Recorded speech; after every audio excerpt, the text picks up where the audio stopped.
As we get into the spring and summer months, and this is from Egg Harbor. This is the gourmet jumbo lump crab cake recipe that I like so much because this is not the exact same thing as a traditional Maryland style recipe. It uses a couple of the same things, but it definitely goes down a different road. It's in 52571. You've got 4 easy pays that expire at the end of the day. Your shipping is free, and by all means lock it in, because when you realize that each one of these, because you're getting 10 of them in your 4-ounce size, that they break down to $8.98 each, and you know what those little hockey pucks go for when you get them at your seafood restaurant, you're probably going to want to do auto delivery. Brittany Rastelli is here to tell us a bit more about these. Hi. How are you? I'm great, because usually I'm the one on the other side of the studio waiting to come in for my bite of these. I think I've only had the chance to present them once before. Yes. And this is one of my favorite crab cake recipes. So what I'd like to ask you is, with crab cakes, there's many different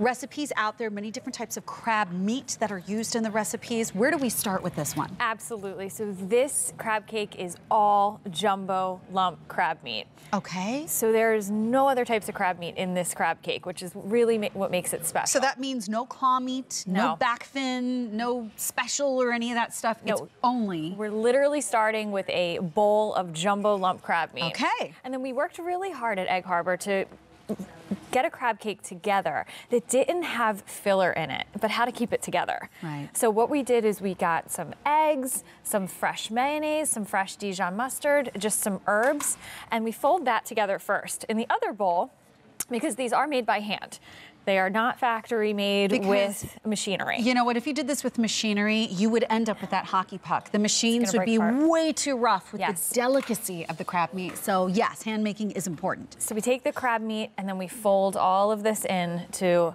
the beautiful fresh ingredients. And it holds it all together. And you know what? That's the beauty of this, is that I heard you talk about a little bit of the mayo, a little Dijon, some herbs. So if you would rather have a crab cake recipe where you can taste the crab on the inside instead of having something overly spiced, this is an excellent recipe to come into. Yes, absolutely. I love when she tries them. It's just so good. It's just the crab meat. We really worked hard to give you a crab cake that is just the crab meat, which is so difficult to do. You get the texture. It's just a hint sweet because you can actually taste the crab meat because they're only using the best. They're not using any of those inferior types of crab meat that are in there. So it's just a little sweet. It's juicy, it's tender, but it's just so good. And it's not overly salty. It doesn't make my throat burn. I hate that when I eat a crab cake and I want to taste it and then my throat is burning 5 seconds later. Absolutely. They are, you know, again, handcrafted in the boutique batches to give you the lump crab meat all the way through. So this isn't going to be a crab cake that you're going to get at home and it's going to have the 3 lumps of crab meat on the top, and then once you open it up, you're not going to see the rest. So I need to ask you about a couple of things. So first of all, before we show what's in your hand, we are looking at the table. I love this 4-ounce size because we could have shared this with the flat iron steak, which I think that's what we're seeing up here. We're seeing this amazing platter of the flat iron steak. We have the crab cake. We have the shrimp, the Japanese shrimp that we just talked about. But you know what?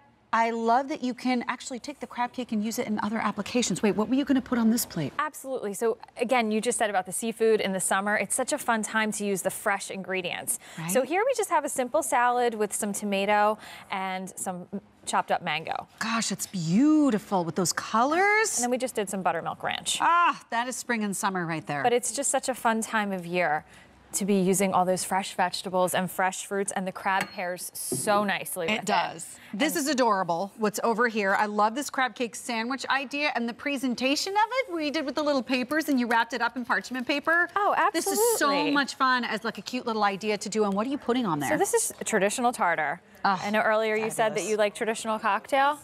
I do, but you know what? But for other types of seafood, tartar sauce. Oh, I'm very specific with certain things what I would like to have. Yes, it would be tartar sauce for the crab cake. Exactly. So this is just another staple that you can have in your freezer that is so easy to make. So and this is hiding, by the way. I wanted to show this to you, and we're going to show you how it's packaged. But you could use this inside stuffed mushroom caps, like just break it up and put it in there. Absolutely. You take the crab cake, you defrost it, stuff it in your mushroom cap, and bake it. Awesome. And by the way, how are they packaged? So these come individually packaged, blast frozen, and then you can cook them 350 for about 30 minutes. That's it, you're done. If you wanted to saute them, I suggest defrosting them and then sauteing them from side to side. Absolutely. For about 3 or 4 minutes each side. It's just perfect. They're so good. You're getting 8 of them.